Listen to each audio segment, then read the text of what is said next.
Sai daqui. Sai daqui. Cadê isso aqui? Peraí. Cadê? PowerPoint. Aqui, fluidos. Até a segunda aula de fluidos, né? Ok, então só lembrando o resultado da aula passada, né?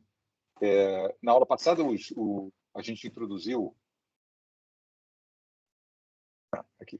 A gente introduziu o conceito, né, de fluidos, que é um objeto extenso, né? Então, por conta de ser um objeto extenso, a gente foi forçado a introduzir, digamos assim, duas variáveis dinâmicas, duas coisas novas que são apropriadas a esse tipo de situação, que é a massa específica, ou densidade, né, quantidade de massa do fluido por unidade de volume. Isso é muito mais apropriado do que simplesmente a massa, e o conceito de pressão, em vista do fato de que o fluido, quando está em contato com alguma superfície, ele faz uma força que é proporcional à superfície. Então, por conta disso, a gente define uma grandeza que chama pressão, que é a razão, né, para extrair essa dependência com a área, né, você define força por unidade de área.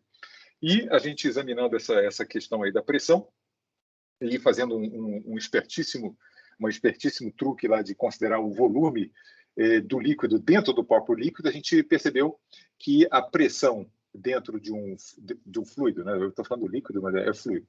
A pressão dentro do fluido tem que variar com a altura. Ela tem que ser maior à medida que você desce dentro do fluido, né? E a maneira como a pressão cresce com a profundidade é igual, né?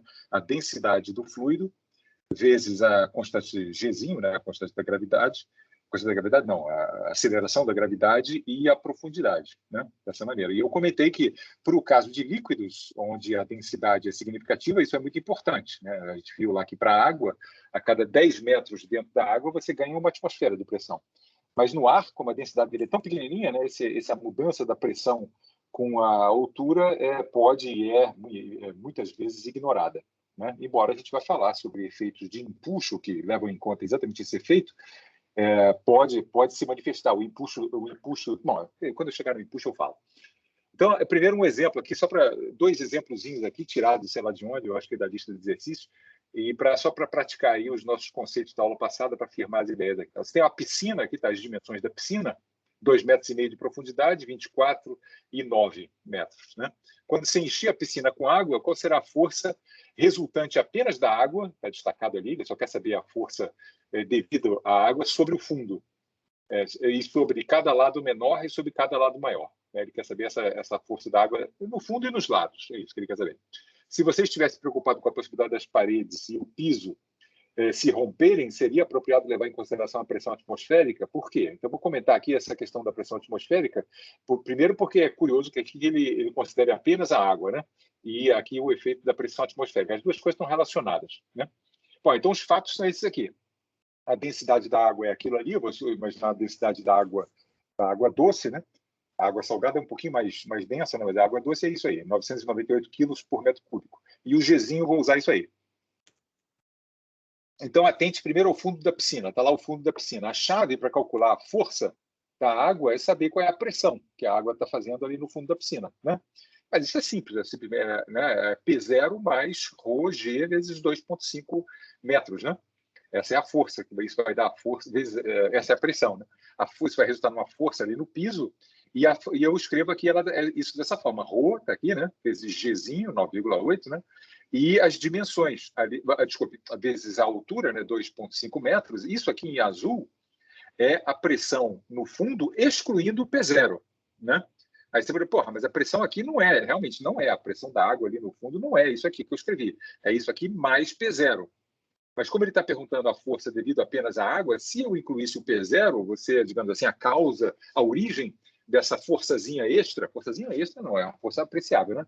É devido ao ar, né? Então, o que ele quer dizer exatamente com essa coisa que está dita aqui, resultante apenas da água, eu, pelo menos, interpretei dessa forma, como sendo simplesmente a parcela da pressão, que de fato é P0 mais ρg 2,5 metros, que é devida à água, que é esse pedaço aqui, entende?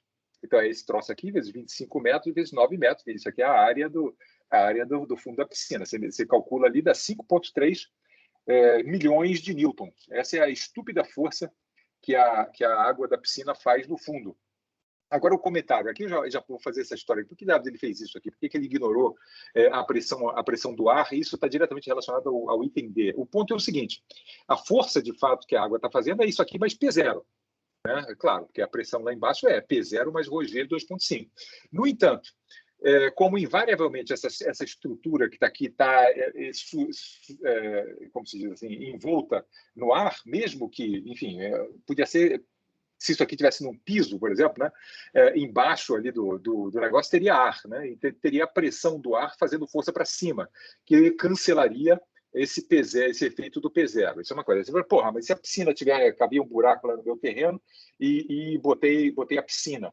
Aí, nesse caso, a força total incluiria o P0 de fato, né? Incluiria esse P0 de fato aqui. Quem sustentaria essa força, quem tentaria equilibrar essa força, seria a força do terreno todo, né? Enfim, do terreno todo que tá lá embaixo. No entanto, para você calcular assim, o que você está calculando quando você inclui apenas o ρgh é a força extra, digamos assim, porque o terreno antes da piscina já estava sujeito a esse P0, né? Essa força, né?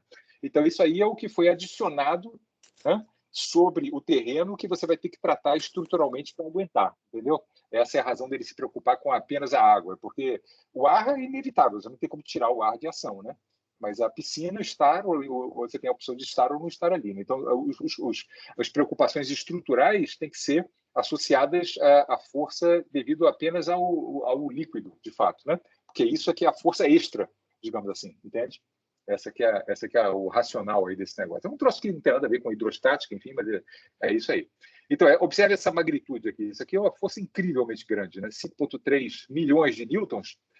Um carro, né, tem uma massa de 1 tonelada, né? Então, mais ou menos 1 tonelada. Então, esse peso que a água está fazendo no fundo da piscina equivale a você botar esse 530 carros. É isso que equivale o peso de água, né?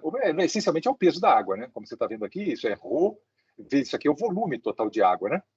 Isso aqui é o volume total de água, isso aqui é o peso da água, essencialmente. Então, o peso da água equivale a 530 carros. Né? É uma coisa realmente muito, muito, muito importante. E é por isso que não se constrói piscinas dessa magnitude, a não ser no chão. Né? Você não vai construir um troço desse no segundo andar de um prédio, né? Porque a laje ia ter que aguentar um troço de 530 carros. Né? Então, se você faz isso no solo mesmo, aí a estrutura do solo, né?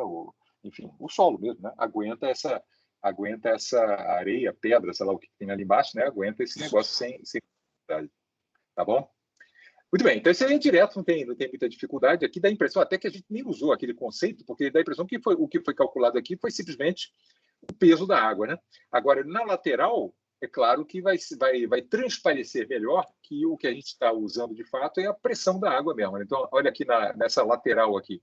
O cálculo nessa lateral é idêntico na lateral maior, eu vou fazer só ali. Né? Então, está aqui o detalhe ali, essa é a parede lateral, 2,5 metros de altura, 9 metros ali de comprimento. Aí a diferença dessa parede vertical aí é que a pressão da água não é uniforme. Né? Nessa alturazinha aqui marcada, né?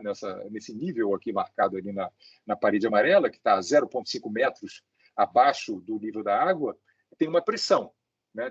Essa altura aqui é dy, ela tem uma forçazinha que está ali, né? Que é a pressão da água aqui nessa altura, né? 0,5 metros, vezes essa área que está aqui, essa área em amarelo escuro, você vê claramente que é 9 metros vezes dy. Né? Então, essa que é a força devido à água de novo. Né? É ρ da água, né? Vezes 9,8, 0,5 metros, isso aqui é a profundidade, então esse em azul aqui é o acréscimo à pressão do ar. Né? Eu estou omitindo o P0, que nem eu fiz para o piso. Né? Isso aqui é a pressão devido à água apenas, né, digamos assim, e isso aqui é a área dessa coisinha aqui marcada que está aqui. Isso nessa coisa, mas acontece que em outro ponto ali, por exemplo, a 1,5 metros, aí a pressão é diferente, tem uma força maior, né? Tem uma forçazinha maior, porque o 0,5 metros de água é 1,5 metros. O resto é igual, né? Então, agora você vai ter que somar todas essas forcinhas em cada um desses segmentos. Você vai ver um exemplo aqui de um cálculo. Isso aqui é comum de acontecer, talvez. Enfim, você vai ter que somar todas essas forças. A razão pela qual do símbolo DF para indicar que é o diferencial de uma função, é porque ela é proporcional a uma coisa infinitesimal também, que é o dy, que é o diferencial de altura. Entende? A diferencial de força é proporcional ao diferencial de altura. Né? Então, você vai somar diferenciais. Somar diferenciais é uma versão contínua, é uma soma contínua. É isso. Integral é simplesmente uma soma contínua. E aí você está somando isso, entende? Ρgy, né? Onde o y é essa coisa que está aqui, né? Que varia desde zero, né? Desde 0 até 2,5. Então, por isso, os limites de integração aqui, isso aqui se referem aos valores da variável de integração, que no caso aqui é y. A variável de integração você olha pelo d, né? dy, então a variável de integração é y. E os limites de integração é pela observação aqui do negócio. Como que essa variável y está variando? Desde 0 a 2,5. Então, você escreve lá 0 metros, 2,5 metros, entende? E aí, pronto, as coisas constantes podem sair fora da integral, né, que é o ρ, o g e o 9 metros. Eu puxei fora da integral, você tem que fazer essa integral aqui. Isso é um problema de matemática, já não é mais um problema de física. Né? E aí, se você não está ainda muito sharp aí nesse negócio de integral, integral é simplesmente uma pergunta. Né? Você resolve a integral perguntando qual é a função, no caso aqui, a integral em y, né? Qual é a função de y cuja derivada dá essa coisa que está aqui. É isso. É o que é. Né? Qual é a função de y cuja derivada dá isso? Para isso você tem que saber derivada. Né? Por isso que integral se aprende depois de aprender derivada. Né? Que é a operação inversa da derivada. Né? Então, depois, se você... Né, a função cuja derivada dá isso aqui, né, aqui, ó, dy vezes o que dá y. Né? E qual é essa função que usa a derivada da y?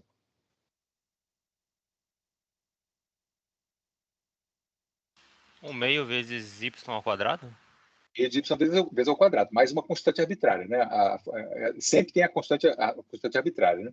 Então, essa coisa que está aqui é exatamente como foi dito aí, 1/2 de y2 mais uma constante, uma coisa aqui qualquer. Né? E aí, o resultado da integral passa a ser simplesmente isso aqui, que se chama a função primitiva do integrando, é a função cuja derivada fornece o integrando, né?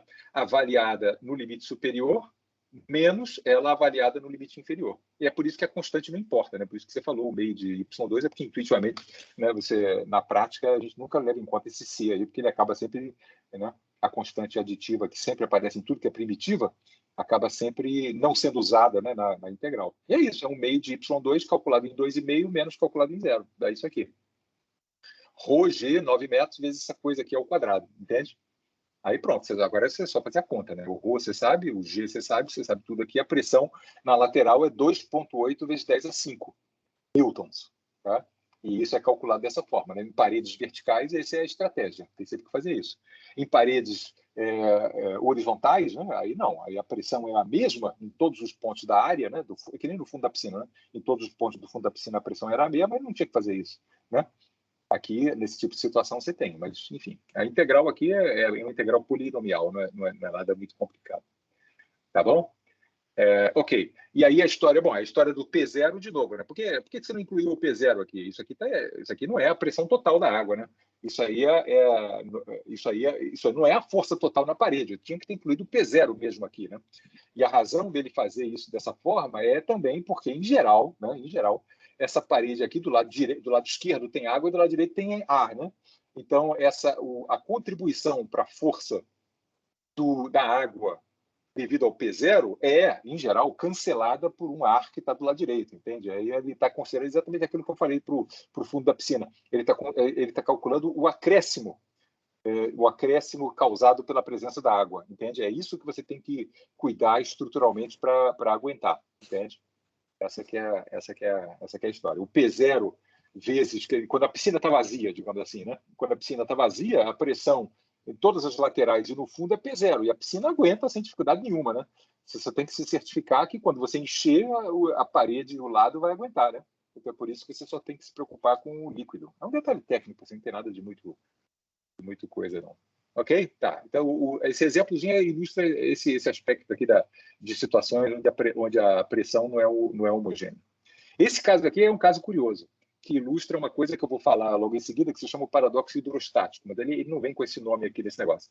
Então, eu vou ler aqui, esse troço aqui diz assim, ó, você tem um barril cheio de água potável e tem um cano esquisito aqui, mais fino, que se comunica com o barril, né? E está tudo cheio, água, água, água, água, e tem água aqui nesse canudo até lá em cima, entendeu? Essa é a situação. Ok, tá, e daí? O que ele quer saber? Ele quer saber, o recipiente é cheio de água. Calcule até aqui em cima, tá? Até ali em cima tem água. Calcule a razão entre a força hidrostática no fundo do barril, então calcula a força ali embaixo, é igualzinho a história da piscina, né? Você tem que calcular a área do fundo do barril e saber a pressão da água ali, só isso, né? E a força gravitacional na água contida dentro do barril. Por que essa razão não é igual a 1? Então vamos calcular. É parecido com o da piscina, só que a forma, digamos assim, do líquido é um pouquinho distinta, né? Então tá lá, quero calcular a força ali embaixo, né? A pressão ali é P0 e a pressão ali embaixo é P0 aqui. Eu vou tratar esse P0 aqui desse barril, tá? P0 mais essa coisa que está aqui. Ok, tá, então é isso aí. Então tá aqui o negócio. Ρg de... não, desculpa, não vou tratar não. Estou falando besteira. Eu vou fazer que nem no problema anterior, só considerar o efeito da água, tá? Então é Ρg vezes o 3,6, de novo com um racional de que tem ar aqui embaixo. Mesmo que esse barril esteja no chão, você lembra que entre o chão e o barril tem ar, né? Então, tem P0 ali no fundo do barril que, num certo sentido, cancela com esse... No certo sentido, não, exatamente cancela esse P0. Então, eu estou calculando o A+, né? A força a mais devido ao líquido ali no fundo do barril, que seria isso. Ρg, 3,6 metros. Por que 3,6 metros? Aqui, 1,8 mais 3,6. É isso. Né? O fundo do barril está 3,6 metros abaixo do nível da água que está exposto ao ar. Né? Então, por isso, 3,6. Vezes π, vezes isso aqui é o raio do barril, né? 1,2 metros ali é o diâmetro, então o raio é 0,6, πr2 é a área do discozinho ali. Pronto, é só isso. Isso é a pressão devida à água, né? Ou melhor, a força devida à água. Dá isso aí, 4,0 vezes 10 a 4 newtons. Tá, no caso da piscina, que tinha aquele forma... Oi? Se fosse considerar o P0 ali, ia ser a pressão do ar ali em cima? Isso, seria só pegar nesse preto aqui e adicionar P0 adicionar na mesma área. Ah, tá. Entendi. Beleza. Enfim, bom, é isso, é só isso. A força, de fato, que a água está fazendo inclui o P0. Tá? Ele inclui mesmo. Tá? A força total para baixo ali no piso inclui o P0. Mas quando você calcula isso... Da água. Exatamente, é como se fosse a força só devido à água. Se o barril estivesse vazio, seria P0 vezes não sei o que. Quando você bota a água, tem P0 mais isso. Então, você está calculando o a mais, entende? É isso. Entendi. Não tem nada muito profundo no negócio, não. É só isso mesmo. Tá, então, essa aqui é a força devido à água. Tá? Você encheu o barril de água, ó, aí apareceu essa força no piso. Será que isso aqui é o peso de água? No caso da piscina era, né? Lembra? Aqui, ó, no caso da piscina, no formato quadrado ali, ó. Aqui, ó. Tá vendo aqui, ó? A força da água aqui é Ρg, e se você atentar, essa coisa aqui é o volume, né? Isso aqui era o peso da água mesmo. Agora, nesse caso aqui, será que é? É exatamente isso que ele está querendo que você calcule. Vamos calcular o peso de água aí. O peso de água aqui nesse canudinho e nessa barril. É simples, né? É só fazer isso aqui, ó. Peso total de água no barril. É ρ, a densidade da água, né? 4,6 centímetros quadrados. Que diabo é 4,6 centímetros quadrados? Vezes 1,8 metros. Ah, tá. 4,6 está ali escrito, agora que eu vi. Isso aqui é o volume do canudinho, né? Então, essa coisa que está aqui é a massa de água no canudinho. E somo a isso a quantidade de água nesse cilindro maiorzinho que está aqui. Percebeu aqui? 4,6 centímetros quadrados é a área daquela coisinha ali. Né? É volume de cilindro, né? 4,6 centímetros quadrados vezes a altura, 1,8 metros. Tá? E o volume do barrilzão aqui é π vezes 0,60 metros. Isso aqui é a área da base do cilindro. E 1,8 metros, que é a altura desse cilindro é igual a do outro. Tá? Bom, está aí. É só calcular. Botar o G, está aí. O peso é isso. O peso é exatamente metade da pressão. Exatamente metade. Então, aqui você está vendo uma situação completamente diferente da situação da piscina. Então, isso aí destaca o fato de que, embora a gente tenha a tendência a imaginar que a força de pressão de um líquido no fundo do recipiente que o contém é igual à massa de líquido que tá dentro dele, isso é totalmente errado. Tá? Isso é totalmente errado e dá origem exatamente ao paradoxo hidrostático.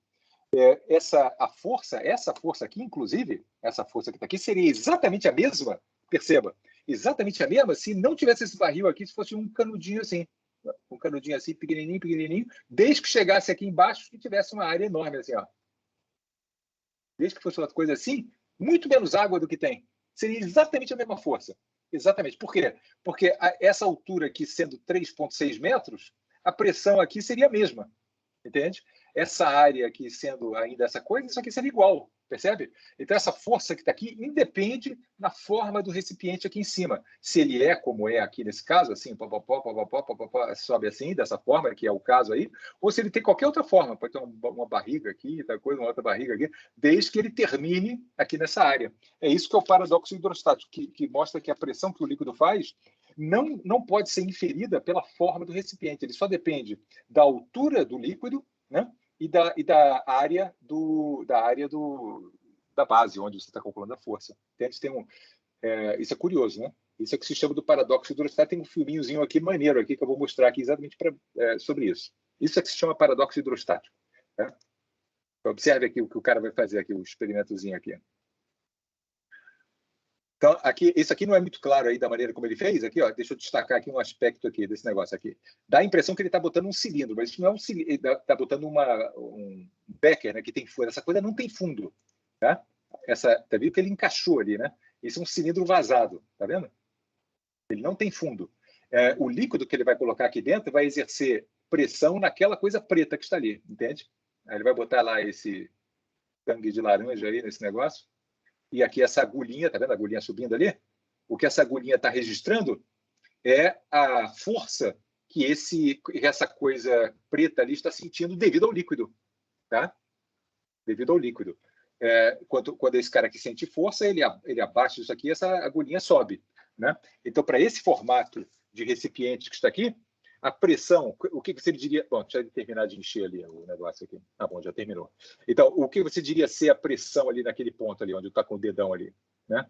Seria, excluindo o P0, né? Seria ρg vezes essa altura que está aqui, né? Vezes essa areazinha dessa coisa preta. Essa é a força que essa coisinha preta ali, ó, a base, né, do dispositivo dele está sentindo.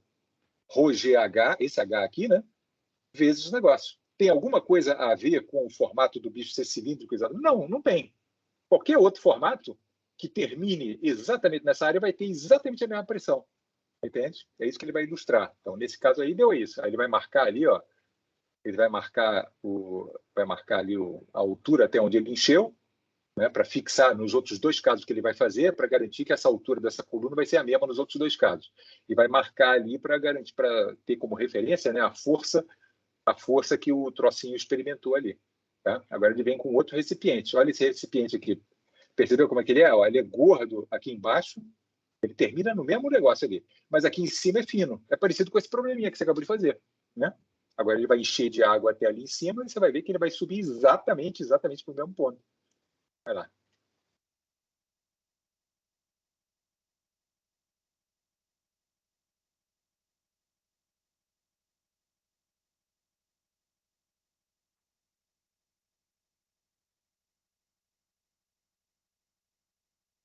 A agulhinha está subindo e vai parar ali exatamente no vermelhinho ali.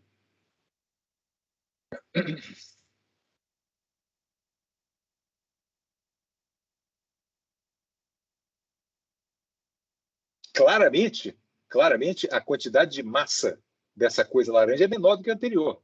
Claramente é. Mas a pressão que ela está exercendo no fundo é idêntica. Entendeu? Esse é o negócio que ilustra exatamente esse fato de que a pressão que o líquido faz no fundo só depende da altura dele, não depende da forma do recipiente que o contém, entende? Aí, por último, ele fez agora com um trocinho que tem menos líquido do que o primeiro caso, agora ele vai fazer o terceiro caso, onde vai ter muito mais líquido, né? Ele vai de novo encher essa coisa até lá em cima, vai ter muito mais líquido do que nos outros dois casos precedentes, e, no entanto, ele vai parar exatamente no mesmo lugar. A pressão ali embaixo só depende da altura.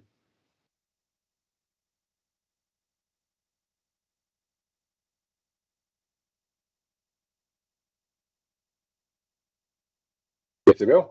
Agora, essa coisa aí, você pensa, tudo bom, tá bom. Se você entendeu essa história do ρgh aí, você não protesta de jeito nenhum com esse resultado, né? Porque realmente, nos três casos, a pressão ali embaixo é a mesma. e se calcula a força sobre essa coisa, sobre esse discozinho preto aqui, multiplicando a área do discozinho vezes a pressão, e vai ser a mesma nos 3 casos, né? Mas, porra, claramente aqui tem mais água, né? Tem a Terra, não, tem mais massa esse negócio aí, né? Quem é que está, digamos assim, se esse disquinho que está aqui, num certo sentido, ele está sustentando, eu não sei se vou conseguir rabiscar aí nesse desenho, será que eu consigo? Deixa eu ver. Se ele está sustentando, consigo. Se ele está sustentando apenas a massa devido a esse pedaço de líquido aqui, né? É isso que é essa pressão aqui, né? Equivale, digamos assim, à massa desse cilindro vertical aqui de seção reta constante, né? A pergunta é quem é que está sustentando então esse resto de água aqui? Aí a resposta para isso é o lado aqui dessa coisa aqui que está sustentando. E esse vidro que está aqui, ele não está apoiando. Esse que é o detalhe aqui desse negócio, né? O vidro está sustentando esse líquido, mas essa força de sustentação do vidro não está se manifestando sobre o discozinho marrom. É por isso que ele teve que fazer o troço aqui como se fosse um cilindro vazado, né? Se ele tivesse refeito esse experimento, olha a sutileza do negócio, usando um cilindro, um funil assim fechado, assim, ó, fizesse assim uma coisa assim fechado e botasse numa balança, né? Botasse numa balança e fechado aqui, tá? E enchesse de líquido aqui e fizesse o outro caso lá do cilindro, aqui, um cilindro assim, assim, assim, e fechado aqui embaixo também. Obviamente, esse cara aqui ia fazer mais força do que esse, entendeu? Mas nesse caso aqui, quando essa coisa aqui é vazada, ele só manifesta, digamos, ele só mede, né, a força do líquido, entendeu? É um ponto um pouco sutil, mas é isso. Tem uma série de videozinhos, né, na internet legais aí sobre paradoxo de hidrostático. Tem uns troços que os caras não mandam. Só que depois digita lá paradoxo de hidrostático, tem uns caras que pegam assim, ó. Você pega sei lá, já vi uns videozinhos assim, os caras em universidade, geralmente, que fazem, pegam um experimento em um prédio assim, né? Aí o professor lá pega um recipientezinho de vidro, uma coisa assim, né? Cheio de água aqui, aí o negócio do recipiente ali aguenta a água sem problema nenhum. Aí ele bota um fio, um canudozinho ridiculamente fino, assim, né? Ridiculamente fino. Aí enche de água assim, aí a pressão aqui dentro acaba crescendo estupidamente só por causa da altura. O canudozinho é finíssimo, finíssimo, finíssimo, não tem praticamente massa de líquido nenhum, né? Aí o troço, pau, explode por essa quantidade de líquido minúscula que você colocou aí, né? Porque a altura é que importa, né? A altura aqui que importa, que faz com que a pressão que o reservatóriozinho aguenta acaba crescendo, aumenta, né? Porque você colocou esse canudozinho. Não importa quão fino ele seja, entendeu? Isso é o que se chama do paradoxo hidrostático.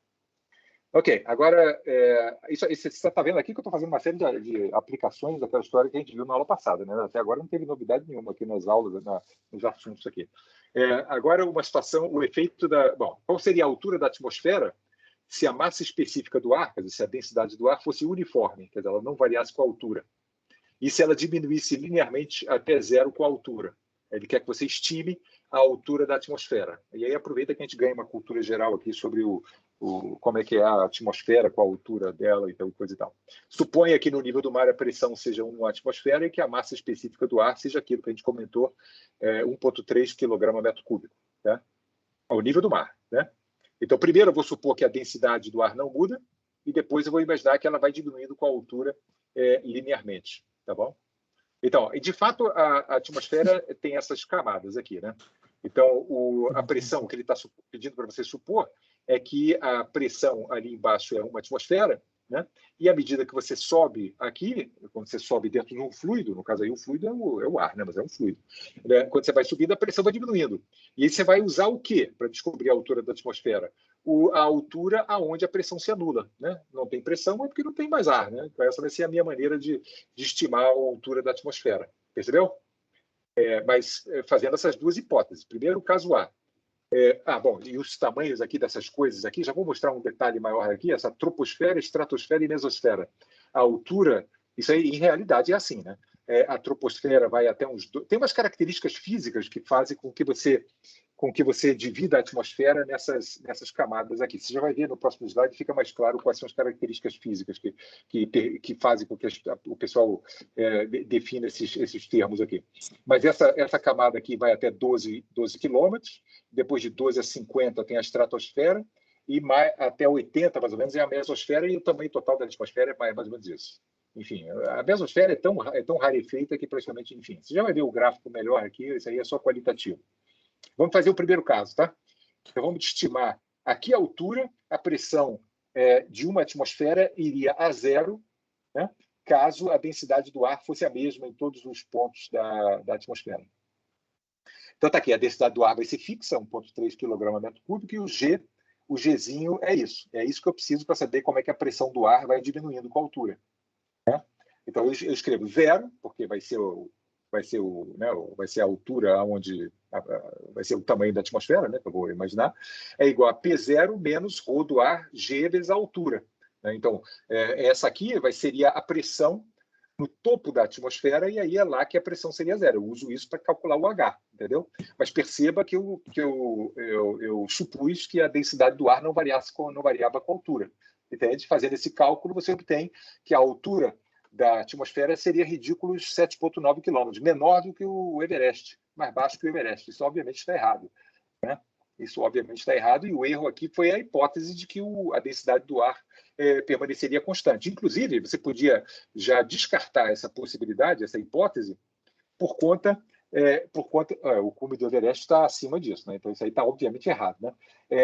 E a outra pergunta, será que o erro foi porque eu não considerei a variação do G com a altura? Não, não foi, de jeito nenhum. Né? Se você voltar lá nas aulas de gravitação e ver o quanto a aceleraçãozinha da gravidade aumenta, ela diminui quando você sobe 8 quilômetros da superfície da Terra, né? Calcula, lembra da aula passada? Deixa eu lembrar aqui, vocês já esqueceram, né?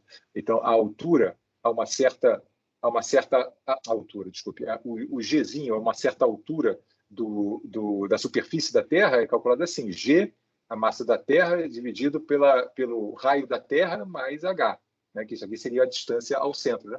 Ao quadrado. Né? É só calcular aí. Quando o H é igual a zero, isso aqui dá 9,8. Né? Quando você vai botando o H aqui, ela vai diminuindo. Né?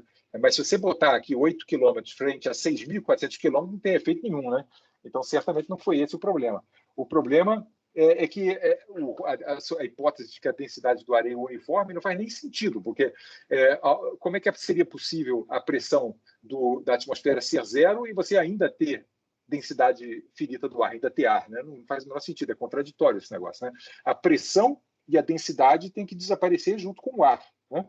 Quando desaparece ar, a densidade dele ele fica tão rarefeito que ele some, não tem mais densidade nenhuma. E ele não consegue fazer mais força em nada, né? Ele tem pressão nula. As duas coisas têm que desaparecer juntas, entende? Então, essa hipótese aqui estava, obviamente, errada desde o início. Né? Então, vamos fazer agora a segunda hipótese, né, de que a densidade varia com a altura. Aí, para isso, eu vou voltar à derivação da aula passada, que a gente viu como é que a pressão aumenta dentro de um fluido, mas naquela ocasião eu supus que a densidade do fluido não variava com a altura. Né? Eu vou refazer aquele cálculo só para um caso mais geral aqui, onde a densidade varia. Tá? Então, eu destaco aqui que, diferente da aula passada, eu vou colocar o eixo vertical para cima. Está aqui um pedaço do fluido destacado dentro do próprio fluido, é exatamente a mesma coisa que eu fiz na aula passada. Essa área que está aqui em cima é a azão, e essa aresta que está aqui é dy, tá bom? Ok, então está ali destacado esse objeto. A hipótese, lembra da sacada, desse truque aí, né? A sacada é que um pedaço do fluido, dentro do fluido em equilíbrio, está em equilíbrio. Então, o total de forças, no caso aí, as verticais só que importa, né? As forças verticais têm que empatar, entendeu? Então, a força na face de cima, devido ao líquido que está acima, e a força devida à parte de baixo, que é devido ao líquido que está embaixo, e a força da Terra, essas três são as únicas três forças verticais às quais esse volume do líquido está sujeito, tem que empatar. Entende? Aí, obviamente, essa pressão vai ter que ser menor do que essa, que a gente já viu na aula passada.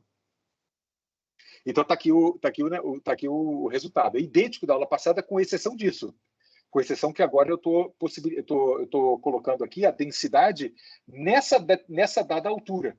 Entende? Eu estou contemplando a possibilidade da densidade aqui nessa altura ser diferente dessa altura, ser diferente daquela. Entendeu? Essa que é a diferença. Na aula passada aqui eu escrevi só ρ. Agora eu estou escrevendo ρ de y. Tá bom? Mas o resto é tudo igual. Isso aqui é a força na tampa de cima. Isso aqui é a força na tampa de baixo. E isso aqui é a força que a Terra faz no líquido. As três forças têm que empatar. Tá bom? Bom, aí a gente está ali a equação que eu acabei de escrever, aí você cancela aí, cancela a área, você vê que a área aqui pode cancelar, e você obtém essa equação, tá? Que isso aqui é a versão discreta, né, da derivada da pressão com a altura, né? Ou você diz assim, isso aqui é a diferencial da pressão, né? Passando esse dy para o lado de lá, você pode formular isso dessa forma. Isso aqui é a diferencial da pressão. O diferencial é o acréscimo infinitesimal da pressão quando a altura cresce desse dy. E a razão do sinal menos aqui é porque quando o dy cresce, significa que você subiu, porque eu estou supondo que o eixo é vertical para cima, né? Então, quando o dy é positivo, a pressão subiu, quer dizer, a altura dentro do líquido subiu um pouquinho e a pressão diminui um pouquinho. É isso que é a razão do menos aqui, né? Mas esse ρ de y é a densidade naquele nível que você está, né? Agora você vai ter que você vai ter que fazer uma integral, parecida com a história que a gente acabou de fazer aí para o caso da piscina, né? Se eu quero saber se a pressão no nível do... Agora, para a nossa aplicação, né? A pressão, vou chamar y igual a zero, o nível do mar, e YH amarelo, a altura da atmosfera, né? 0 e H, né? São as variações de altura. 0, nível do mar, H, a altura. Eu vou somar todas essas diferenciais. Mas essas diferenciais são idênticas a essas, é isso que eu acabei de descobrir, né? E eu tenho que somar essas diferenciais de pressão nos limites correspondentes. A pressão correspondente a esse limite que está aqui é a pressão atmosférica. Isso é a altura Y do nível do mar, isso é a pressão ao nível do mar. Isso aqui é a altura da atmosfera e isso é a pressão no topo da atmosfera, que é zero, entendeu? Aí pronto, essa integral aqui, essa integral. Quando você soma dPs, né, soma diferenciais, você no final obtém menos P0, né? Essa coisa que está aqui, né, somar diferenças, no final dá 0 menos P0, né? Essa coisa que está aqui é 0 menos P0. Se você gosta, se você é mais formal, a gente pode fazer do mesmo jeito. Qual é a função de P cuja derivada, qual é o integrando dessa coisa? O integrando é 1, né? Qual é a função de P cuja derivada dá 1? É P, né? Ignorando a constante. Então, você tem que calcular P calculado em 0 e subtrair o resultado do limite inferior, né? Isso aqui, tá? Esse aqui é o resultado. E essa coisa que está aqui dá 0, né? P avaliado em 0 é 0, né? E P avaliado em P0 é menos P0, dá 0 menos P0, tá? É isso aí. Ok, então você... Bom, primeiro o caso particular, onde esse ρ aqui é a densidade uniforme, que foi o caso que eu acabei de fazer, né? Você obtém o resultado que a gente já obteve, né? Que a pressão, a equação que determina a altura da atmosfera é essa aqui, que foi exatamente aquela que deu naquele resultado ridículo lá de 7,9 quilômetros. Agora a gente vai fazer correto. A gente vai usar aqui, no lugar dessa variação da densidade com altura, usar essa expressão aqui. O que essa expressão está dizendo? Essa expressão está dizendo que, primeiro, observe que ela varia linearmente com a altura, ela diminui linearmente com a altura, está vendo o sinal menos aqui? E se você quiser um gráficozinho para visualizar bonitinho aqui, é assim o gráfico. Deixa eu fazer com a altura assim, acho que fica mais claro assim, né? Se eu botar no eixo vertical o Y, isso aqui é o nível do mar. Isso aqui é o H, tá? Isso aqui é a densidade a cada altura. Qual é a densidade em zero? A densidade em zero é a densidade do ar, é 1,3 kg, não sei o quê. E a densidade ali no H vai ser zero, e ele vai de um para o outro assim, linearmente. Essa função que está aqui é exatamente essa variação linear que está ali. Tá? Pronto, agora você tem que botar esse trambique ali dentro e fazer essa integral. Né? Aí deixa eu fazer aqui do lado aqui, para você não tirar essa coisa aqui. Tem um negócio aqui na minha frente, que vai para o canto ali. Então, vamos fazer essa integral aqui. Ó. Ok, então esse lado da integral aqui já entendeu, né? Dá menos P0. Aqui, ó, dá menos P0. A dúvida é o que acontece aqui. Vamos ver. Integral de 0 até H menos ρ do ar vezes 1 menos y sobre h vezes g dy, né? Tudo que não é y, tira fora aí para não confundir, né? Então tá bom, tira lá, apareceu menos ρ do ar, g, tá aqui do lado de fora, e aí você tem que fazer esse problema matemático aqui. Acabou a física, agora é matemática aqui. 1 menos y sobre h dy. É a mesma história de sempre, integral é só isso. Qual é a função de y cuja derivada dessa coisa? Qual é a função de y? Você pode fazer por pedaços aqui, né? Qual é a função de y cuja derivada dá isso e qual é a função de y cuja derivada daquilo? Né? Qual é a função de y cuja derivada dá 1? É y. E qual é a função de y cuja derivada daquela coisa que está ali? É menos y2 sobre 2h. Dessa forma. Deriva, para você ver que dá certo. A derivada disso dá 1 e a derivada disso daquilo ali. Né? Integral é sempre legal porque você sempre pode testar, né? A sua resposta. Né?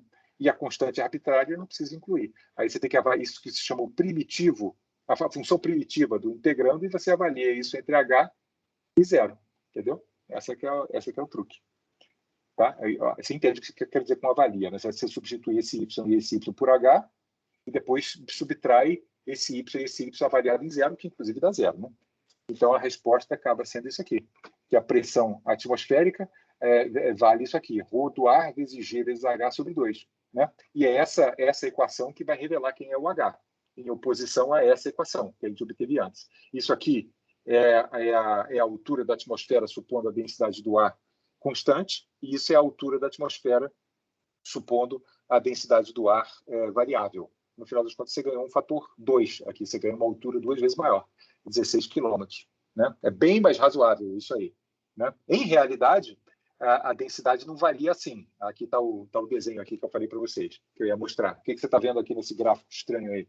Você está vendo aqui no eixo horizontal? Isso aqui é a altitude, em quilômetros. Está vendo aqui? Ó?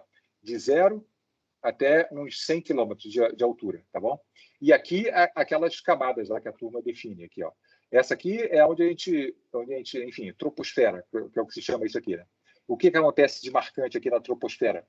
E essas linhas aqui, o que são? Isso aqui é a velocidade do som, isso aí não interessa muito para a gente, a temperatura da atmosfera. A temperatura na troposfera, e é isso que distingue ela da estratosfera, é que na troposfera, quer dizer, onde a gente mora, né? À medida que você sobe, o ar fica cada vez mais frio com a altura. Né? Aí chega um momento onde essa tendência, por razões lá de dinâmica de fluidos e coisa, a temperatura começa a subir. Né? Então, como tem um comportamento marcadamente distinto, né? A variação da temperatura do negócio, eles definem essa região aqui onde a temperatura sobe com a altura de estratosfera. Aí depois ela muda de comportamento de novo. Aí por isso que deram outro nome para essa região aqui, né? Mesosfera. E depois praticamente não tem ar mais nenhum. Aqui na mesosfera e na termosfera já não tem mais ar nenhum, como você pode atentar por esses dois gráficos aqui, que são os que de fato nos interessam. Isso aqui só é importante para definir o que é troposfera, estratosfera e coisa e tal. Tá? Para a gente o que interessa é isso, ó, como a densidade varia com a altura. Está vendo aqui? Ó? Essa curva, essa é como de fato ela varia. Isso não é linear, né? A gente supôs que era linear. Então, não é à toa que a gente obteve um resultado um pouquinho diverso. Né? Mas olha aonde que a densidade vai a 0 e onde, portanto, praticamente a atmosfera se extingue. Né? Aos 35 quilômetros. A gente obteve 16, não está tão ruim assim. Né? E a pressão, observe, aquilo que eu tinha comentado, né? A pressão vai a 0 junto com a densidade. É claro, né? Porque quando não tem mais ar, não pode ter mais pressão. Né? As duas têm que ir a 0 juntas. Entende? Essa que é a jogada. E o que é mais a falar sobre isso? Assim, bom, isso aqui, a troposfera vai até uns 12 quilômetros, mais ou menos, né? E os aviões viajam a uns, sei lá, por aqui, não, é 10, quanto que é isso aqui? É 12, né? Os aviões viajam um pouquinho acima aqui da troposfera, exatamente para explorar o fato da densidade sendo bem menor, né, lá em cima, faz com que o arrasto do ar no avião, o atrito do ar, né, essencialmente, seja bem menor, né?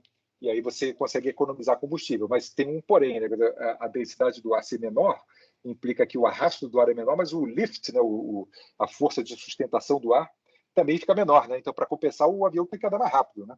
Para conseguir ficar sustentado num ar tão rarefeito. Né? Então, é por isso que quanto mais rápido o avião consegue ir, mais alto ele consegue ir também. Né? Esse aqui é o Concorde, conseguia ir essa altitude aqui, era eficiente para ele ir nessa altura. Ele conseguia se sustentar, né, com a velocidade estúpida que ele conseguia desenvolver, mesmo no ar tão rarefeito, ele se sustentava. Né?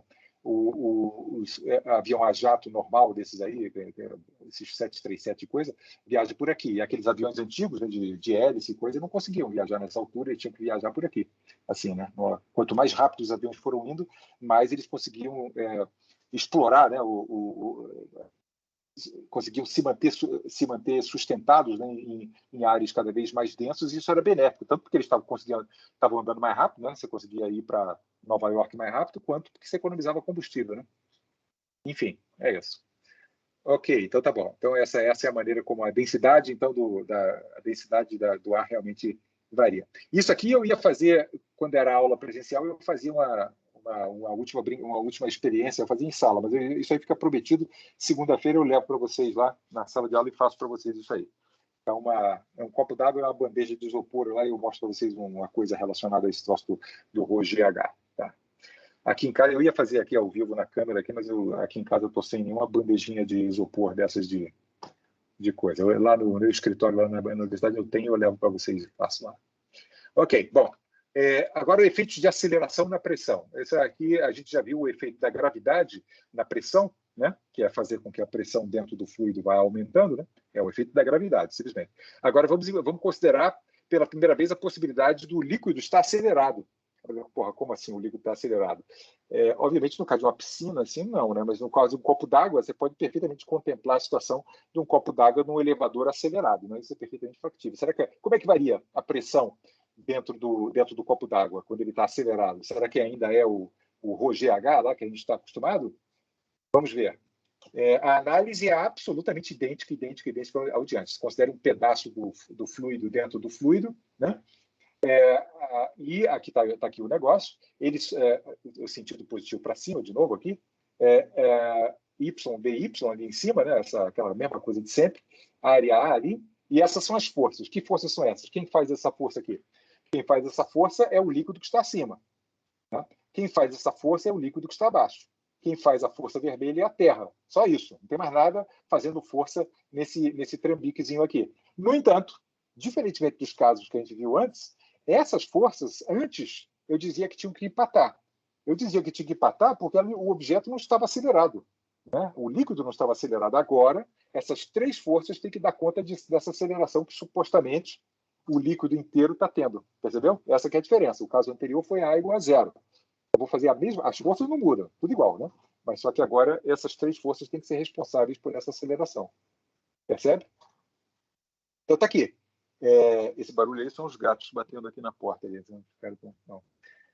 Então tá aqui, essa força que está aqui, com o sinal tudo direitinho, conforme a minha escolha aqui do sentido positivo, né? O que é essa força que está aqui? Por que tem um sinal menos? Porque essa força que está aqui é a força na tampa de cima. Por que o sinal menos? Porque ela é para baixo. Né? Então tem que entrar com o sinal menos. O que é essa força aqui? É o peso. Né? Rho vezes dy vezes A é a massa de água naquele prismazinho ali, né? Vezes V. Isso aqui é a força da Terra, os dois para baixo. O que é essa força que está aqui? É a força na tampa de baixo. Por que ela é positiva? Porque é para cima. Né? O líquido embaixo faz força para cima. Né? E o que é essa coisa que está aqui? Isso aqui é o F, isso aqui é a massa, isso aqui é o A. F igual a MA. É isso que eu escrevi. Nos casos anteriores, isso aqui era zero. Porque eu não supus, né, que o líquido estava acelerado. É isso que eu estou fazendo agora de diferente.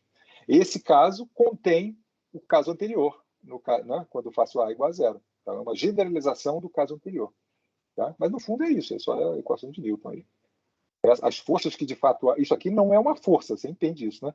Tem gente que, às vezes, você vem de mecânica aí com umas ideias meio estranhas, assim, achando que MA é uma força. MA é o lado direito da equação, né? O lado esquerdo são as coisas... Todas as coisas que aparecem aqui do lado esquerdo, você tem que apontar a causa física, né?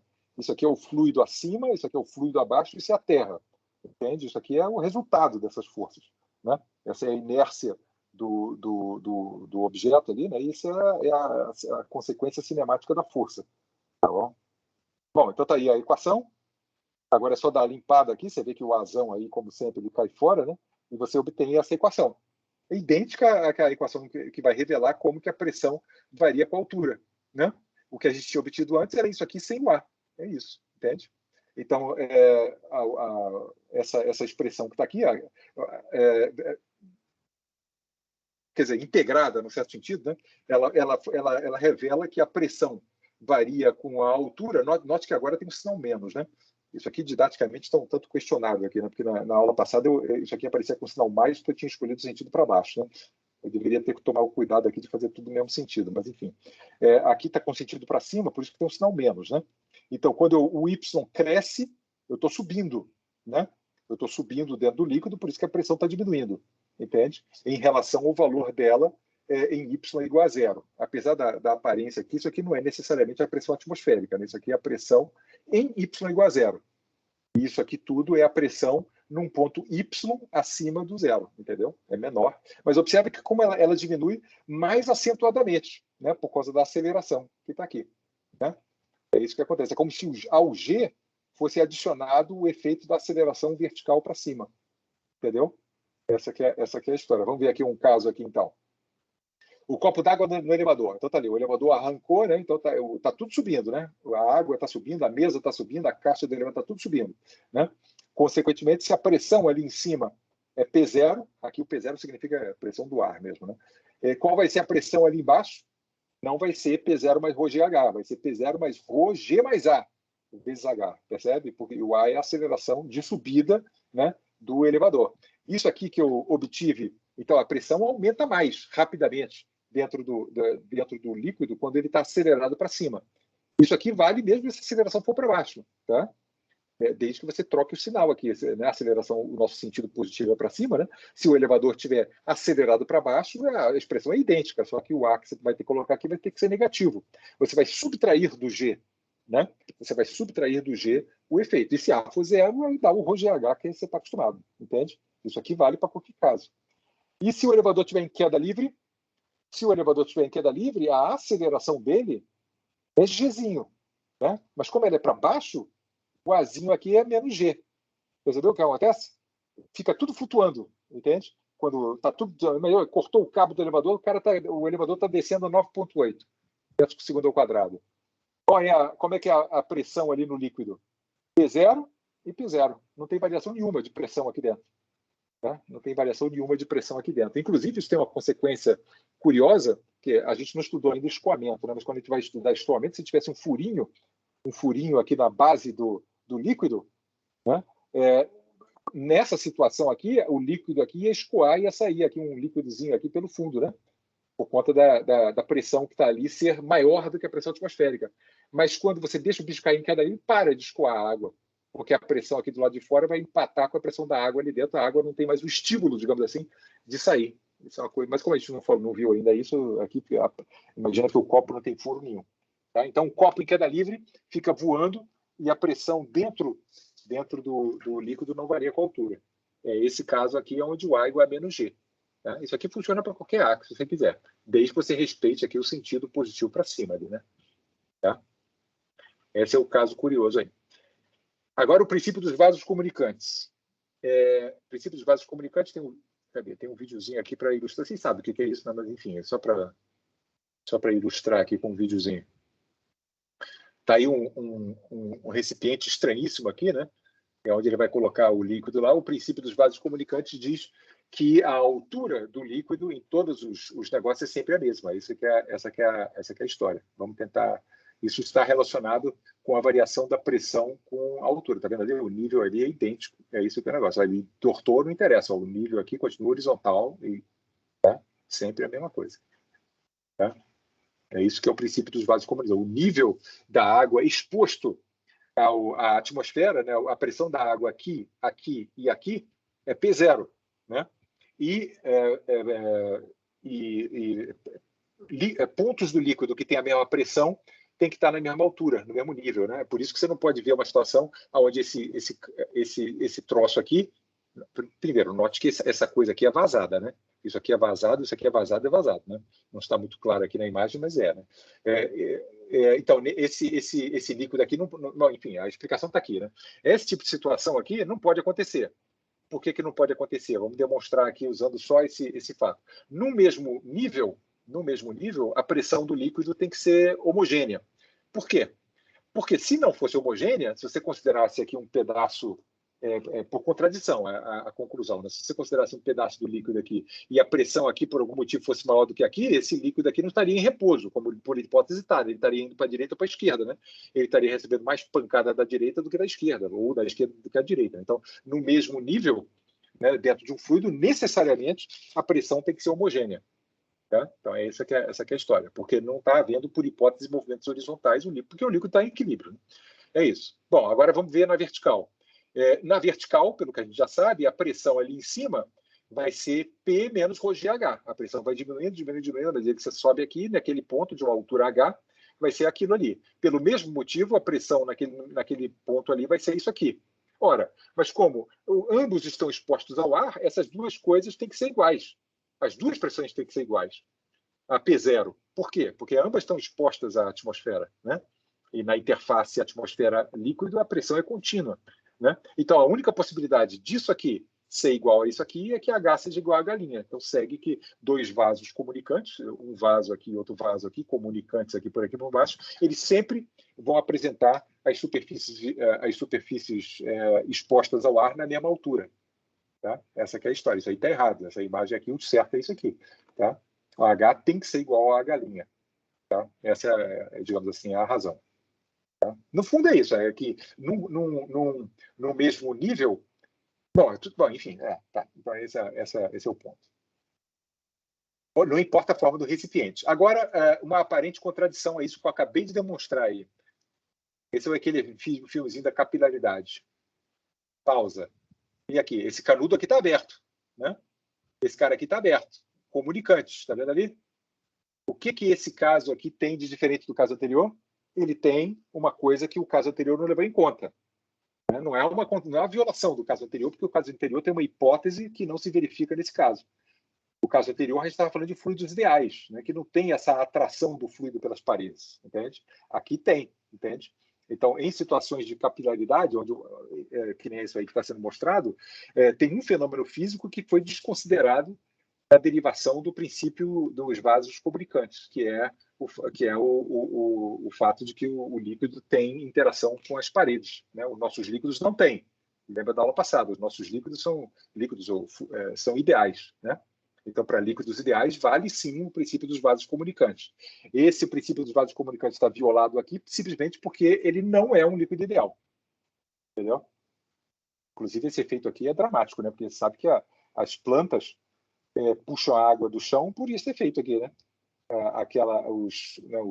Os canudinhos, digamos assim, né, que tem dentro do tronco e tal e coisa, puxam água por esse efeito, né? Puxa água do terreno e sobe até, sei lá, tem planta de 30 metros de altura, né? Chega até lá em cima por esse efeitozinho aí. É porque os canudozinhos lá são muito menorzinhos, né? Muito mais estreitinhos e coisa, né? Enfim. Ok, então tá bom. O princípio dos vasos comunicantes é para fluidos ideais, mas é isso que a gente está tratando aqui, né? Já com dois fluidos, mesmo ideais, né? Aí sim você pode ter uma situação como essa. Isso aqui não é contraditório, não. Quando você tem dois fluidos, o princípio é o mesmo. Aqui, ó, dentro de um mesmo fluido, né, a uma determinada altura, a pressão tem que ser homogênea, né?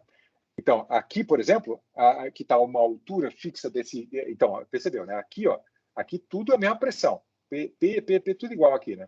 Quando você sobe até aqui e quando você sobe a mesma altura aqui, a diminuição da pressão se dá pela densidade do líquido azul, então a pressão ali naquele ponto ali, aqui, ó, também é homogênea, né? É igual a pelinha.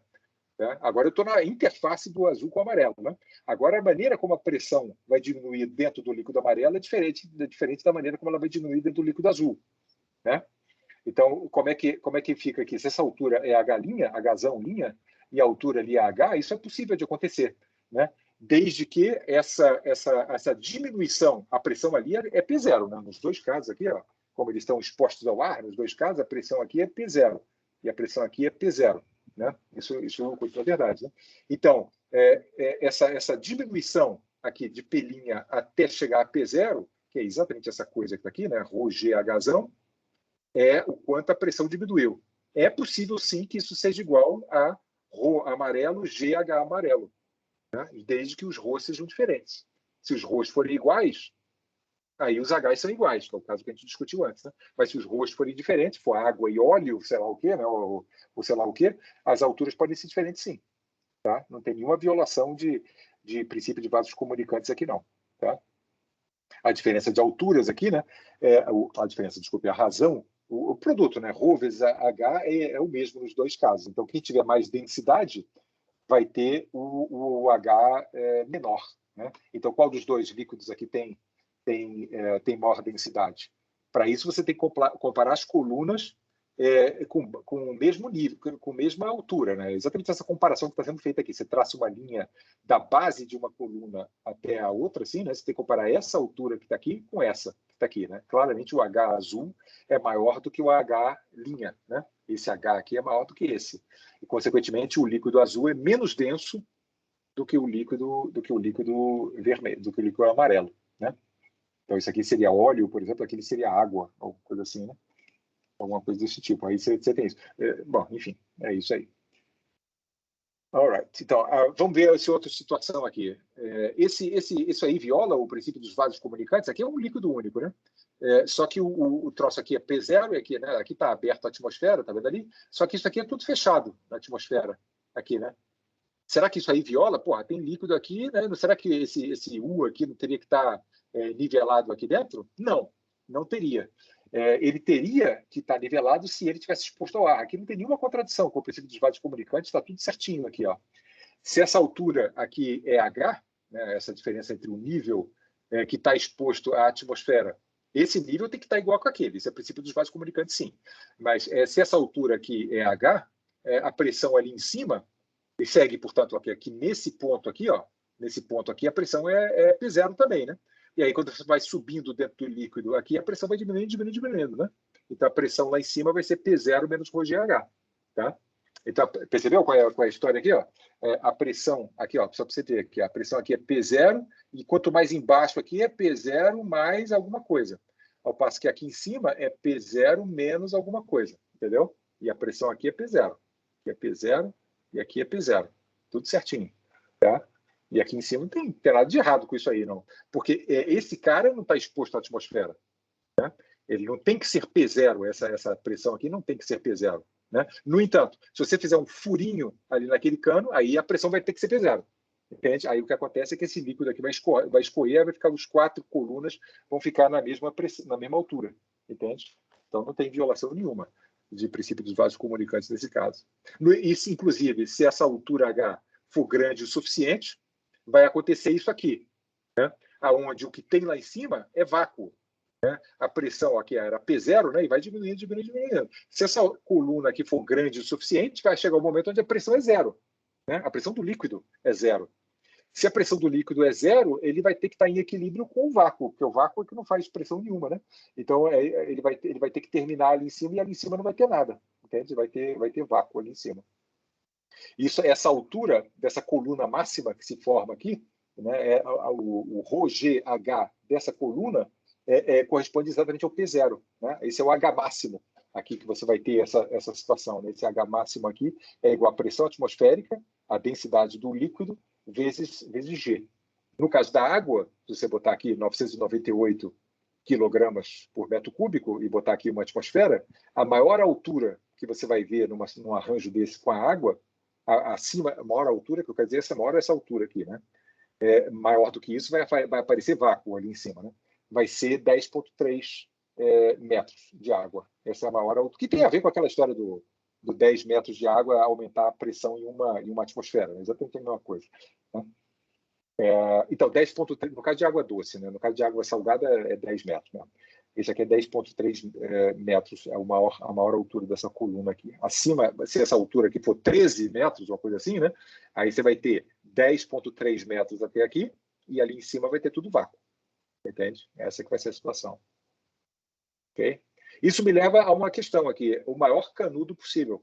A operação de tomar Coca-Cola no canudo só é possível se o canudo não for, ele tem um limite máximo, o tamanho do canudo. Que, bom, enfim, observe aqui a situação, nesse prédio aí tem um barril de água aqui, o morador ali do segundo andar teve a brilhante ideia de tomar água usando um canudo. Esse cara aí vai conseguir fazer isso? Aí o outro, ele consegue, esse aqui consegue, né? Aí o fulano lá do quarto andar, o meu colega ali conseguiu, eu deve conseguir também, botou um canudo ali bem compridão lá e resolveu tomar essa água aí, esse balde ali lá de cima. Será que ele vai conseguir fazer isso? O ponto é o seguinte, sobre a operação de canudo, né? O canudo funciona da seguinte forma, tá aqui o copo d'água e o canudo. Quando isso aqui você está chupando, né? Quando você chupa, o que você está fazendo, o que você faz de fato é tirar o ar do canudo, né? Quando você tira o ar do canudo, aí o que acontece é que o canudo, a pressão ali naquele ponto, aqui eu devia ter desenhado enfim, tem a cabeça do sujeito aqui, está aspirando ar aqui, né? A pressão aqui dentro não é pressão atmosférica, exatamente porque se chupou o ar, né, ali de cima, né? Então, a pressão aqui, sim, é atmosférica, tanto na lanchonete quanto aí nesse problema aí. A pressão atmosférica, aqui é a pressão atmosférica também, que está no mesmo nível, né? Então, você vai subindo, a pressão vai diminuindo, né? E por que ela sobe a água? Ela sobe a água porque a pressão aqui dentro é P0 menos o quanto você chupou lá, sei lá quanto que é essa pressão aqui, né? É uma pressão pequenininha, assim, a Pzinho, né? Então, essa coluna de água aqui sobe. Mas o mais evacuado que você consegue fazer ali em cima é criar o vácuo perfeito, tirar todo o ar do canudo, né? Aí, nesse caso, você já viu que essa coluna só vai subir 10,3 metros. Não interessa o quão forte você chupe ali. Você vai, na verdade, tirar o ar é fácil. Não tem dificuldade nenhuma em tirar o ar. O ponto é que a água não sobe mais que 10,3 metros por evacuação, né? Por esse efeito.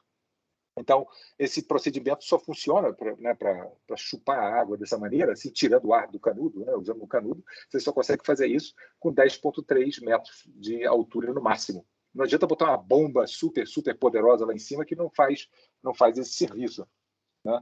Tirar o ar lá de cima não adianta. Bomba, aí você olha, pô, então como é que meu prédio consegue levar água para a caixa d'água de 30 metros? É porque a bomba está embaixo, a bomba não está em cima, né? O que a bomba faz, ela comprime embaixo a água. É outra coisa, é outra operação de bomba. Ela não tá tirando o ar do canudo, que nem você faz, né? Quando você chupa o ar do canudo e a água sobe pelo canudo, né? O que a maneira, a gente vai falar sobre isso depois, lá quando estudar de hidrodinâmica, a maneira como uma bomba funciona é um motorzinho lá que fica empurrando, né? Tem uns homenzinhos empurrando a água pelo canudo. É meio isso que acontece, né? Aí não tem, o céu é o limite aí, nesse caso. Né? Você botando uma bomba super, super potente, você consegue mandar água até sei lá quantos metros de altura, não tem dificuldade nenhuma. Né? O que eu estou falando aqui é de canudo, né? É uma operação de tentar subir a água por evacuação de ar de um canudo central, que está se comunicando com outro pedaço da água exposto à atmosfera. Entendeu? É um caso bem, bem específico aqui. Né? Então, o maior canudo possível tem 10 metros de altura. Muito bem. Por último aqui, acho que já está terminando, né? Medindo a pressão. Como é que se mede pressão? Que a gente fala de pressão, né? Sempre tem que dizer como é que se mede, né? Que é possível medir isso. Né? O cara que fez isso foi o Torricelli, foi o primeiro sujeito a conseguir medir pressão. Eu não sei se o Pascal também conseguiu fazer isso, mas é tudo daquela época lá. Eu acho que Pascal, eu vou falar besteira, mas eu acho que é de 1600 e alguma coisa, se eu não me engano, 1600 ou 1600. É coisa bem antiga mesmo. O barômetro. Então, o barômetro é o medidor de pressão absoluta. Né? Ele funciona da seguinte maneira. É um tubo de ensaio, aqui é diferente. Observe ali que esse troço aqui é fechado ali em cima. Né? Não é um canudo isso aí. Não. Isso aí é fechado. Aí como é que você procede? Você enche a maneira de medir é assim, né? Você pega um tubo de ensaio assim e enche de coisa, assim, enche até aqui, assim, você quer. Aí tem uma bacia aqui, cheia desse líquido, e aí você, inverte o negócio ali dentro, né? Aí quando você inverte, o líquido desce um pouquinho, mas aqui não entra ar, aqui fica vácuo, percebeu? Então a pressão aqui é zero. Esse que é o truque do negócio, né? Você inverter o troço, aí o líquido desce, mas ali no topo, que no caso aqui era o fundo, né? No fundo do tubo de ensaio fica vácuo. Né? O troço desce e não entra ar ali dentro do negócio, né? Se você fizer direito, né? Não entra ar ali dentro. E aí, com essa situação de equilíbrio, você consegue, medindo a altura dessa coluna, avaliar a pressão atmosférica. Foi assim que pela primeira vez se mediu a pressão atmosférica. Entende? Como? Assim, né? Simples. Né? Aquilo que a gente já vem discutindo, né? A pressão aqui é P0, a pressão aqui é P0, do mesmo jeito, né? E a pressão diminui. Como é o vácuo ali, a pressão é zero, né? Então, a pressão aqui em cima vai ser P0 menos ρg vezes H. E isso tem que ser zero, porque eu sei que aqui tem vácuo. Entendeu? Aí, medindo o H, eu encontro o P0. Esse é o grande truque aí do senhor Torricelli. Então, tá ali, o P0 é ρgH. Aí a questão de usar água, a água é inteiramente inconveniente de usar pelo seguinte motivo. Se você usar água, a densidade, aqui em grama por centímetro cúbico, né? É isso aqui. Aí a altura da coluna vai ser 10, você vai ter que arrumar um tubo de ensaio de 10 metros de altura, que é incrivelmente inconveniente, particularmente de tentar virar ele, né? Aí o Torricelli usou mercúrio, né? Mercúrio tem uma densidade muito maior, né? E aí a altura da colunazinha é bem mais modesta, né? É 7 centímetros aqui. 7 centímetros, 76 centímetros, né? É um canudozinho de tamanhos bem modestos. Aí ele mediu, né, botou mercúrio e tal coisa, essa coluna aqui que se formou, no caso de mercúrio, né, é 76 centímetros, ponto 1, e aí ele tinha uma maneira de medir a pressão atmosférica, entendeu?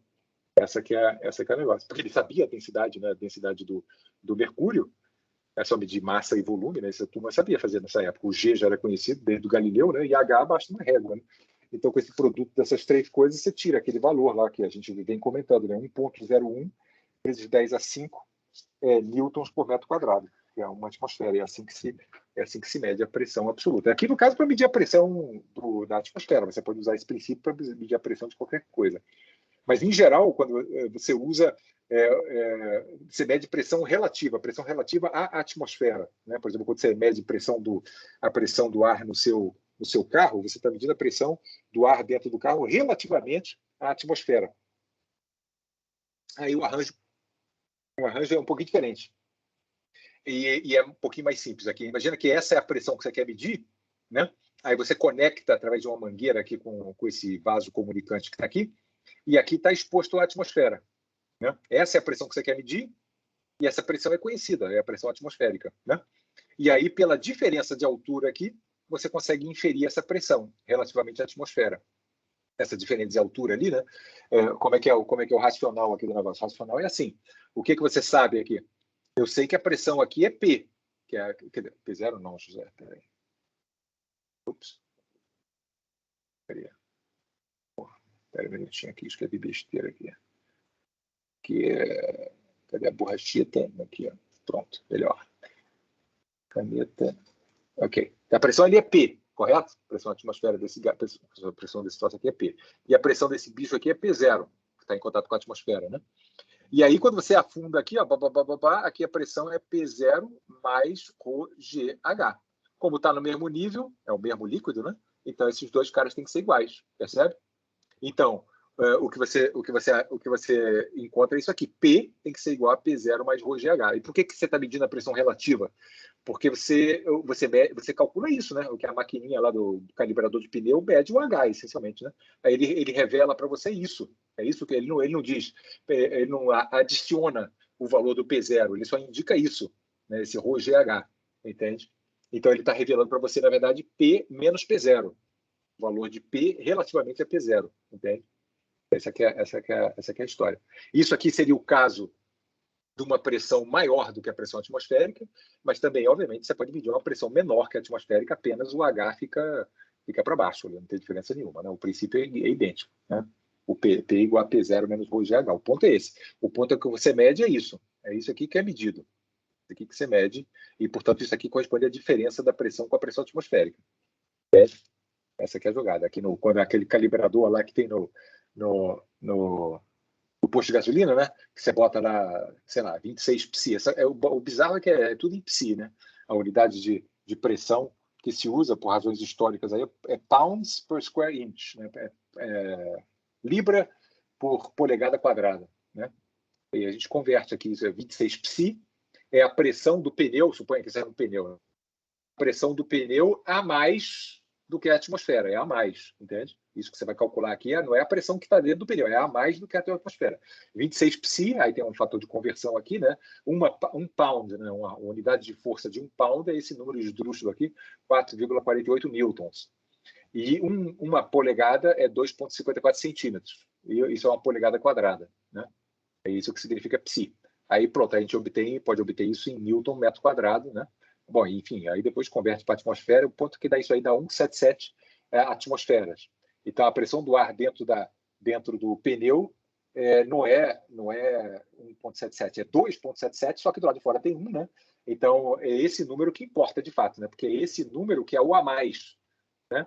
É o a mais que está fazendo o pneu ficar esticado, né?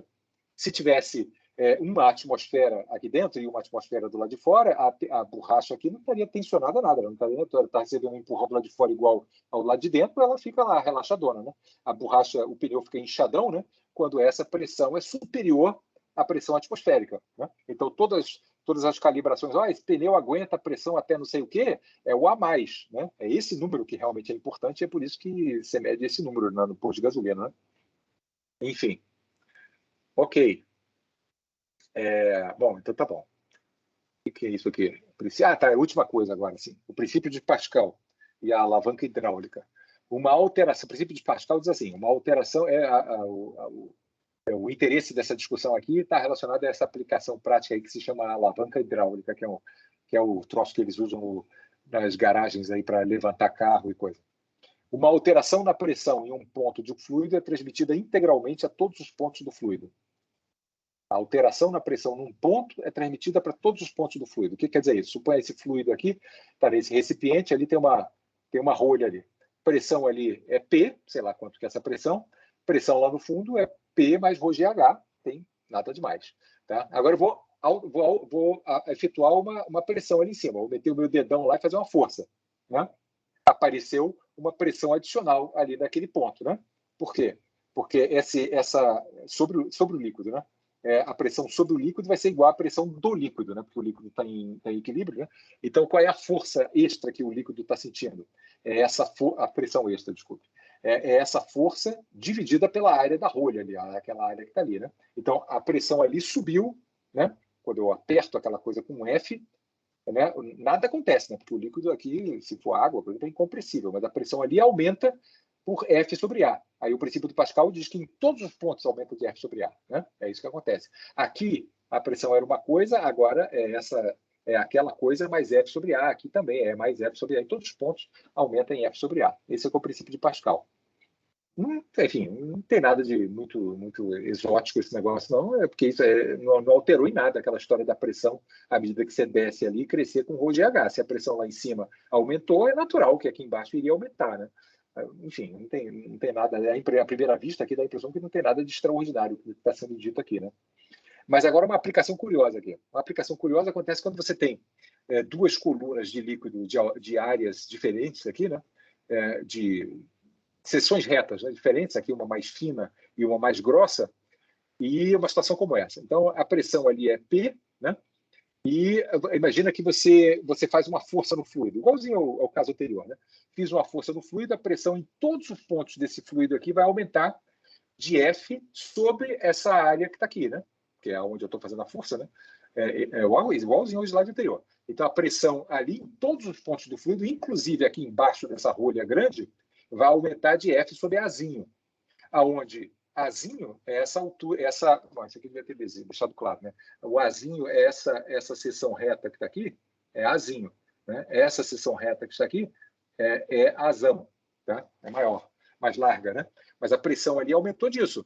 Bom, aí significa que essa rolha agora que estava sujeita a apenas essa pressão, está sujeita a mais uma força, né? Então ela vai sentir uma força lá para cima, a força do fluido na rolha extra que aparece, você fez essa força, a força que você fez no fluido, e se manifestou, o fluido faz uma força desse outro lado, que é uma força extra, né?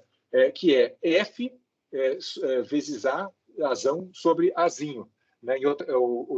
É a pressão extra, né? Em outras palavras, é a pressão extra vezes a área sobre a qual essa pressão está agindo, que é a Azão. Né? Então, esse valor que está aqui é isso aqui. É essa coisa que está aqui vezes Azão.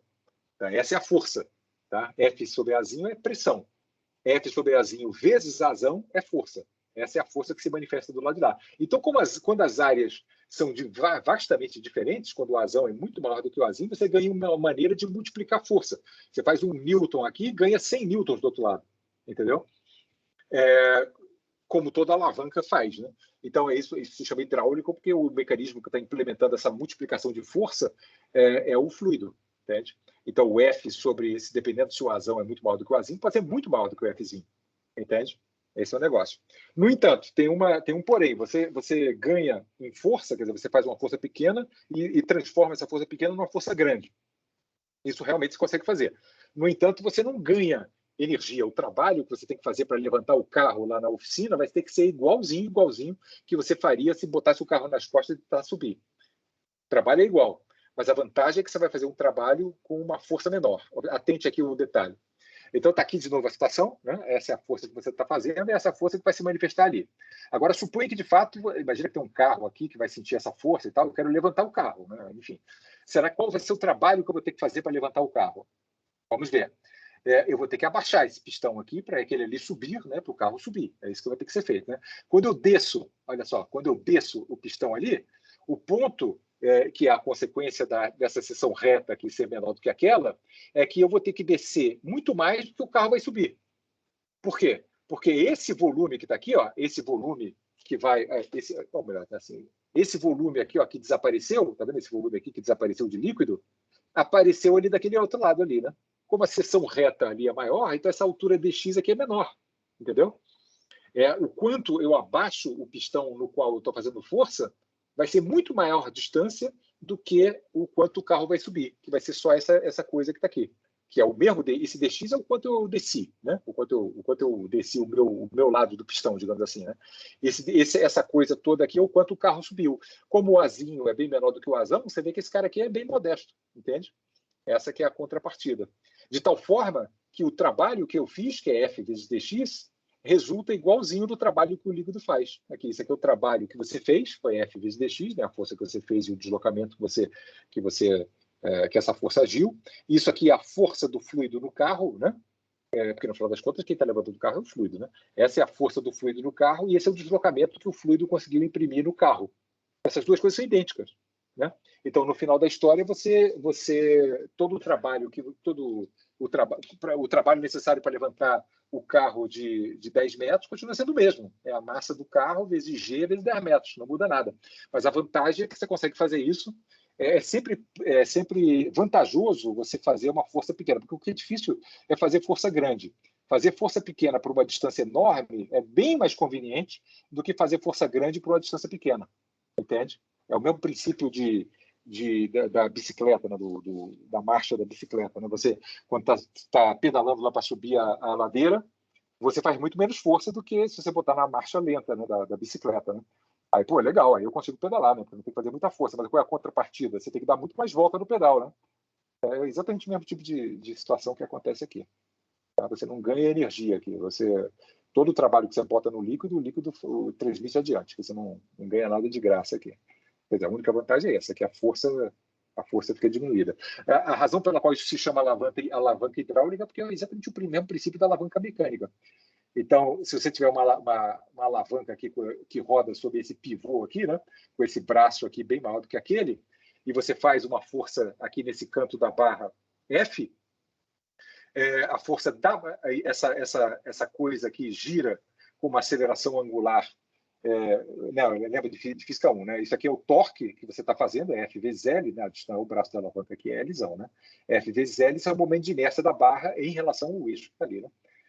Isso se manifesta, essa aceleração angular acaba sendo igual a força F' para cima, acaba produzindo, né? Como se a barra consegue fazer uma força vertical para cima, correspondente a F'L sobre zero. Isso aqui seria o torque.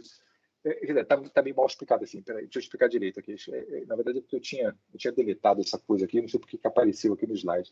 O argumento aqui desse F da força que aparece lá em cima ser essa coisa que daqui é porque essa força que daqui seria a força que você teria que fazer aqui para baixo, dirigida para baixo, para manter a barra em equilíbrio.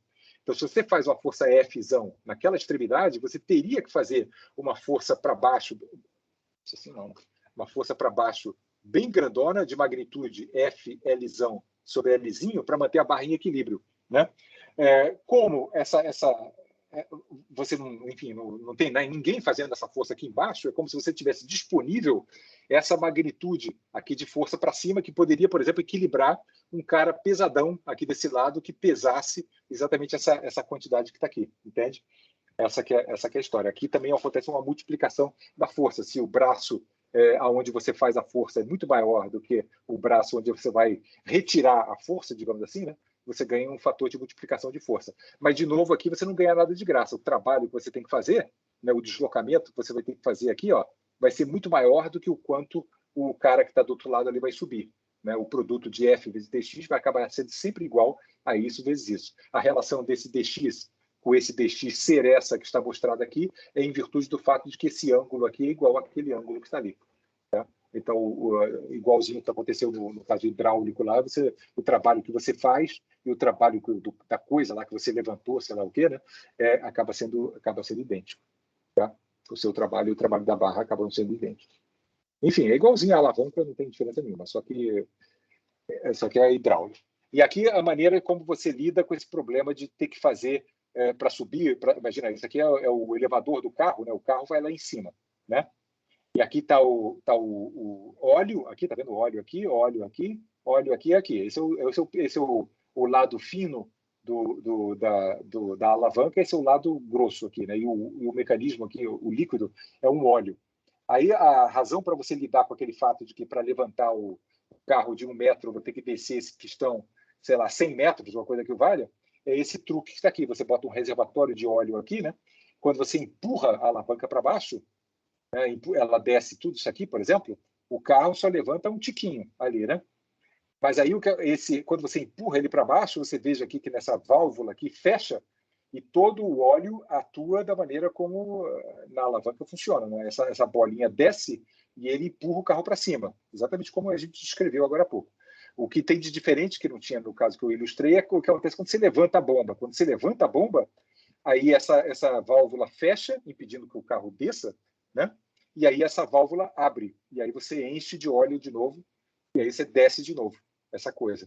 Então, aquele DX que você vai ter que fazer de 100 metros acaba sendo, digamos assim, parcelado, né? Em um monte de descidazinhas subsequentes. Esse é o truque do negócio. Aqui. Aí na prática é assim esse troço aí. Aqui não dá para ver nada, né? Mas enfim, esse troço, as válvulazinhas aí funcionando aí. Esse aqui é a entrada do reservatório, e essa coisa aqui olha lá, o pistão subindo ali, né? Não, enfim, essa é só a ilustração dessa coisa que eu acabei de explicar. Bom, então é isso. Por hoje está bom. Quer manter? Não, descartar. E aí, turma? Tá aí? Está todo mundo aí? Deu certo aí? Deu para entender essa coisa aí? Tranquilo, professor. Beleza? Deu boa, professor, deu boa. Boa. Então tá bom. Então, lembrando aí, a próxima vez é ao vivo, hein, pessoal? Estou aí, vamos nos conhecer aí. Eu não sei nem qual é a sala que a gente vai ter aula, mas enfim. Próxima segunda-feira aí vai ser ao vivo. Alguma dúvida aí sobre esse assunto aí? Aí eu levo a bandejinha lá para a gente fazer o experimento do copo na bandejinha. E, enfim. Alguma dúvida aí sobre esse assunto aí? Acho que não, professor. Tá de boa. Tranquilo? Tranquilo. Qualquer coisa, faça a lista de exercícios, aí tem um monte desses problemas aí, e não menospreze fluidos, tá? Porque fluidos são um troço meio contra-intuitivo, tá? Tem uns troços bem, particularmente essa coisa aí você viu o exemplo aí do paradoxo hidrostático, né? Tem uns troços em fluidos bem contra-intuitivos. A gente não está muito acostumado a pensar em forças causadas por fluidos. A gente está acostumado a pensar em força atuando em bloco, em pêndulo, em coisa assim, né? Isso aí a gente está bem acostumado. Mas fluidos, às vezes, se comportam de maneiras meio estranhas. Tá? Então, vale a pena você praticar, fazer a lista de exercício e tal, para ver se os conceitos estão bem afiados aí. Tá bom? Tranquilo, professor. Valeu. Tá bom, então? Então, podemos terminar?